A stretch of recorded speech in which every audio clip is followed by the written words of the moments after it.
And then welcome back sa ating Above Ground Basketball League. And kasama natin of course our best player of the game, Kobe Gatchapero with 26 points, 5 rebounds, 2 assists, and 1 block. Ano masasabi mo ngayon? And of course nakuha niyo yung panalo and ang ganda ng stats mo. And opening game pala.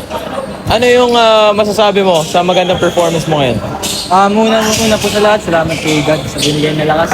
And salamat din po sa mga teammates ko kasi kung di dahil sa kanila, hindi ko makakuha to. And ayun lang, ang ginawa lang namin, nagkaisa lang kami, depensa, tsaka offensa. Kahit kulang-kulang kami. Dahil yung kalaban namin, marami kami. Pero yun, dahil sa sipag at tsaga, nawa namin pa naman. And sa upcoming games yun naman, ano yung mga makikita pa namin sa'yo and ano pa yung may papakita mo sa ating mga manonood? Siguro po yung sipag tsaka yung depensa. Kasi yung offensa po, bonus lang. Yung depensa talaga kailangan. And meron nga gustong batiin sa ating mga live stream audience yan? Binabati lang po yung family ko and kay Aling Villegas. And then this is your player of the game for our Above Ground Basketball League, Kobe Gatchapero. Congratulations and maraming salamat sa panonood.